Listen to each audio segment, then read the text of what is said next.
వారాహి నవరాత్రుల సందర్భంగా 150 మంది ఋత్వికులతో సహస్ర చండీ మహాయాగం సంప్రదించండి. నమస్తే, వెల్కమ్ టు సుమన్ టీవీ. నేను పద్మిని. ప్రస్తుతంతో పాటు ప్రముఖ ఆధ్యాత్మికవేత్త, వాస్తు జ్యోతిష పండితులు, లలిత ఉపాసకులు, వాస్తు జ్యోతిష శిక్షణ నిపుణులు బ్రహ్మశ్రీ నానాజీ పట్నాయక్ గారు మనతో పాటు ఉన్నారు. మాట్లాడదాం. నమస్తే సార్. శ్రీమాత్రే నమః. సార్, చిన్న పాప జ్ఞానేశ్వరి తప్పిపోయినటువంటి అంశం నిజంగానే చాలా మంది హృదయాల్ని కలిచివేస్తోంది. డెఫినెట్ గా అటువంటి కష్టం ఏ తల్లికి రాకూడదు. అంతా కడుపుకోతా ఏం జరిగిందో తెలియదు. అసలు ఎందుకు జరుగుతుంది సార్ ఇట్లాంటిది? అండ్ ఆ పాప ఏంటి మరి ఎట్లాంటి పరిస్థితుల్లో ఉందో అని రకరకాల ఊహలు వస్తూ ఉన్నాయి. నాకే భయం వేస్తోంది. నాకు చాలా బాధ కలిగింది యాక్చువల్గా చూసి. నేను 3-4 days నుంచే నేను ఫాలోఅప్లో ఉన్నా. అంతకుముందు జరిగిన విషయం నాకు తెలియదు. 11 days అవుతున్నట్టు. 11 days 10 days అవుతుంది ఆల్మోస్ట్. 2-3 రోజుల నుంచి అయ్యో ఇదేంటి ఇది ఒక సంఘటన జరుగుతుందా అని నాకు తెలియలే. చూస్తే ప్రశ్న వేసుకుంటే కూడా పాపం చాలా ఇబ్బందికరంగానే వచ్చింది. నాకు కూడా ఎలాగో మనసు ఎలాగో అనిపించింది. అయితే యాక్చువల్గా ఇలా ఎందుకు జరుగుతాయి, అసలు ఒక తల్లిదండ్రుల నుంచి ఒక చిన్నారి ఎందుకు దూరం అవుతుంది? వీళ్ళిద్దరి జాతకాల్లోనే అది కోయింట్గా ఉంటుందండి. ఎలా అంటే అమ్మాయి జాతకంలో తల్లిదండ్రి అంటే 4th house 9th house disconnect అయ్యే యోగాలు ఉంటాయి. అంటే 4th lord 9th lordతో దూరంగా ఉండే యోగం. లగ్నం వీటికి కనెక్ట్ అవ్వదు. లగ్నం అంటే జీవుడు కదా. 4th house అంటే తల్లి, అలాగే గృహము. 9th house అంటే తండ్రి. ఒక్కొక్కసారి ఏమవుతుందంటే ఓన్లీ తండ్రితో డిస్కనెక్ట్ అయినప్పుడు తండ్రి ఒక దగ్గర జాబ్ చేయడం, తల్లి ప్లస్ ఈ అమ్మాయో అబ్బాయో వెళ్తూ ఉండడం జరుగుతుంది. ఒక్కోసారి ఇద్దరితో డిస్కనెక్టివ్ ఇంటితో దూరంగా ఉండాలన్నప్పుడు కొన్ని సందర్భాల్లో ఈ అమ్మాయిని హాస్టల్స్లో వేస్తుంటారు. అందుకే ఏదైనా జాతకం చూసినప్పుడు మనం ఏం చెప్తామంటే, అమ్మ మీరు మీ అమ్మాయిని లేదా అబ్బాయిని హాస్టల్లో పెంచండి మంచిది. ఎందుకంటే ఆ యోగం అలా పోతుంది, ఆ రూపంలో క్లియర్ అవుతుంది. లేకపోతే ఏమవుతుందంటే ఇంట్లోనే ఉన్నప్పుడు కొన్నిసార్లు ఇట్లాగే మిస్అండర్స్టాండింగ్స్ రావడం, ఇద్దరి మధ్యని దూరంగా ఉండడం జరుగుతుంది. అదే తల్లిదండ్రుల జాతకాల్లో కూడా సంతానం దూరంగా ఉండే యోగాలు ఉంటాయి. అంటే పంచమాధిపతి ఈ రకంగా ఉంటుంది. దీన్ని చిన్నప్పుడు ఇప్పుడు అమ్మాయి తప్పిపోయింది, బాలారిష్ట దోషాలు అంటారు. అంటే చిన్న వయసులో 12 ఏళ్ల వయసులోనే కొన్నిసార్లు ఇలాగే పాపం తప్పిపోవడము ఎంత రోధిస్తుంది వాళ్ళ మదర్. పాపం చాలా బాధ, చాలా అంటే చాలా బాధ కలుగుతుంది. అయితే ఇక్కడ మెచ్చుకోవాల్సిన విషయం ఏంటంటారండి, పోలీసు యంత్రాంగం చాలా బాగా పనిచేస్తుంది. నిజంగా హ్యాట్సాప్ చెప్పాలి వాళ్ళకి. అంటే అంత గాలిస్తున్నారంటే మామూలు విషయం కాదు కదా. మామూలు విషయం, చిన్న విషయం కాదు. అంటే ఒక ప్రాణం, ఎవరిదైనా ప్రాణం ప్రాణమే అనే ఒక మానవతా దృక్పథంతో నేను యూట్యూబ్లో చూస్తుంటే బాబు ఏమిట్రా బాబు ఈ గాలింపులు ఏమిటి, అసలు నిజంగా హ్యాట్సాప్ చెప్పాలనిపించింది. అలా ఏంటంటే చిన్నప్పుడు, అందుకే చిన్నప్పుడు ఎందుకు జాతకాలు చూపించుకోవాలి అంటే, ఇలా ఏదైనా గండాలు ఉన్నాయి, దూరంగా అయ్యే యోగాలు ఉన్నాయి, అప్పుడు వాళ్ళు దానికి సంబంధించిన ముఖ్యంగా కేతువు యొక్క సంబంధం కనుక వచ్చింది అనుకోండి తల్లిదండ్రుల జాతకాల్లో సంతానానికి, అది స్పిరిచువల్ వైపు గణపతి ఆరాధన వైపు తీసుకెళ్తే అది నలిఫై అవుతుంది. పాపగ్రహ సంబంధాలు వచ్చాయి. అందుకే కొంతమంది పిల్లలకి కుక్కలుగా రావడం ఇలాంటివన్నీ జరుగుతుంటాయి సార్. అప్పుడు కుజరాహు కేతు కాంబినేషన్స్ ఇట్లా వస్తాయి కొన్ని. అలా వచ్చినప్పుడు ఈ జంతువులతో దాడులు జరగడం జరుగుతూ ఉంటాయి. అందుకని చిన్నప్పుడు ఎందుకు 12 ఏళ్ల లోపల ఉండేటువంటి విషయాలని పాలారిష్టంగా తీసుకొని చూడమంటారంటే, చిన్నప్పుడు చూసుకొని వాటికి సంబంధించిన దానం ఇవ్వడం. లేకపోతే వాటికి ఇప్పుడు ఏ గ్రహం పాపగ్రహం వల్ల ఆ లగ్నం పాడైందో పాప జాతకంలో కావచ్చు, అబ్బాయి కావచ్చు అమ్మాయి కావచ్చు, వాళ్ళకి లాకెట్ వేస్తారు. అందుకే వేసినప్పుడు ఏమైపోతుందంటే అది కూడా ఎట్లాగా దానికి శక్తిని చేకూర్చి చేయాలి.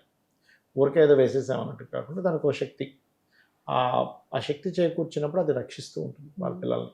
అంటే చిన్న ఇదండి. ఇప్పుడు ఆ పిల్ల బయటికి వెళ్తున్నప్పుడు వాళ్ళ మదర్కి ఒక స్పృహ అనిపించింది, ఏంటి ఎక్కడికి వెళ్తుంది అని లేదు అనిపించి ఉండుంటే వెంటనే లోపల తెచ్చేదిగా. నేనేది అది ఇచ్చేవాడు ఎవరంటే, నీ నిత్యం కనుక నువ్వు దేవతారాధన చేయడము, ఆ అమ్మాయికి సంబంధించిన విషయం ఏదైనా చేసినప్పుడు ఆ దేవత ఆ రూపంలో మనకు ఆ స్పృహనిస్తుంది. ఆ పిల్ల ఎక్కడున్నా క్షేమంగా ఉండాలి, తిరిగి రావాలని డెఫినెట్ గా ఎవరైనా అదే కోరుకుంటారు.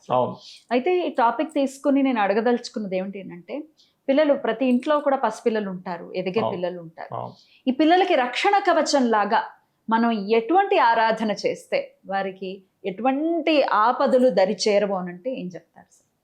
ఒకటే గుర్తుపెట్టుకోండి, రక్షణ అనేటువంటిది రక్షణ పోషణ శక్తి అమ్మవారు. చూడండి, ఏ జీవైనా కానీ ఆ తల్లి పక్షి రూపంలో అయినా జంతు రూపంలో అయినా ఆ తల్లే రక్షిస్తుంటుంది. చూడండి, కోడిలా ఉంటుంది, అక్కడికి పులి వచ్చినా అసలు దానికి ఎదిరిస్తుంది, ఆ పిల్లలతో జోలికి వస్తాయి. అవును, కోడే పులిని ఎదిరిస్తుంది అంటే పారిపోయి దబ్బలి బాబా ఈ కోపం నిజం నిజం. తల్లికి అంత పవర్ ఎలా ఉంటుందో అమ్మవారికి అంత పవర్ ఉంటుంది. అమ్మవారిని కనుక నమ్ముకున్నట్లయితే ఖచ్చితంగా అది, నేను చాలా అనుభవాలు చూశాను కదా నా లైఫ్లో, ఖచ్చితంగా దాని ప్రభావం అనేటువంటిది ఉంటుందండి. రక్షించి తీరుతుంది. అందుకే ఇంటి నుంచి బయలుదేరే ముందు ఒకసారి నువ్వు అమ్మవారిని స్మరించుకొని బయటకు వెళ్ళు, అమ్మ నేను బయటికి వెళ్తున్నాను, నువ్వే రక్ష అని అనుకుంటే ఆ ఇది వేరే ఉంటుంది అన్నమాట. అలా చేయాలి, ఖచ్చితంగా అలా చేయాలి. నవగ్రహాల్లో ఏ దశలో ఏ అంతర్దశలు నడుస్తున్నాయి, లగ్నాన్ని ఏమైనా చిన్నపిల్లల జాతకాల్లో పాడు చేస్తుందా చూసుకోగలగాలి. అదేవిధంగా తల్లిదండ్రుల జాతకాల్లో పిల్లలు పుట్టిన తర్వాత పిల్లలకి ఇబ్బంది ఇచ్చేటువంటివి ఏమైనా మహాదశలు అంతర్దశలు నడుస్తుంది, దానికి మీరేమో 1000 లక్షలు పెట్టి పూజలు ఏం చేయించక్కర్లేదు, పర్లేదు. దానికి సింపుల్గా రోజు అమ్మవారి ఆరాధన, లేకపోతే ఏ గ్రహ సంబంధంగా వచ్చింది దానికి చిన్న పిల్లలు దానం సరిపోతుంది. మీరు ఒకవేళ ఇవ్వలేరు, మీరున్న ప్రదేశాల్లో దానం తీసుకునేటువంటి ప్రదేశం కాదు, అక్కడ మీరు ఏదైనా గోవు పెడతారు, లేకపోతే మీరు అక్కడ ఏదైనా పక్షులకు వేస్తారు అదే పదార్థాన్ని, లేకపోతే ఏదైనా చేపలకు వేస్తారు, అలా కూడా చేయొచ్చు. మీకు ఒకవేళ వీలు పడకపోతే అలా కూడా చేయొచ్చు. అమ్మవారి నామాల్లో ఏదైనా నామం చెప్పండి సార్, పిల్లలు క్షేమంగా ఉండటం కోసం. శ్రీమాత్రే నమః అనే నామం కంటే గొప్పది ఇంకోటి లేదండి. లేదు. అయితే ఇక్కడ నేను మీకు అంటే లలితా సహస్రనామాలని గొప్పవే. నాకు చాలామంది ఏమండి నేను ఫలానా నామం మీరు చెప్తారు కానీ నాకు ఎందుకో కాన్సన్ట్రేషన్ కుదరట్లేదు అంటూ ఉంటారు. కాన్సన్ట్రేషన్ కుదరడానికి ఒక నామం ఉంది లలిత సహస్రనామాల్లో, రత్న గ్రైవయ్య చింతాకలోల ముక్తాఫలాన్విత. దాని అర్థం నారుగా బయట బాహ్యార్థం తీసుకుంటే దాన్ని గ్రైవయ్యం అంటే మెడకి, రత్నం ఉంది, చింతాకలోల ముక్తాఫలాన్ని అవన్నీ ఉన్నాయని మనం మామూలుగా బాహ్యార్థం. కానీ ఆ మంత్రాన్ని రత్నంలాగంటే ఆ గొంతులు అలా పెట్టుకొని చింతన చేస్తూ లోలులైన వాడికి ముక్తి కలుగుతుందని అర్థం. ఎంత అర్థం. రత్న గ్రైవయ్య చింతాకలోల ముక్తాఫలాన్విత. అట్లా ఆ నామాన్ని ఎవరైనా చాంటింగ్ చేసిన తర్వాత మీరు చాంటింగ్ చేయండి వేరే నామాన్ని.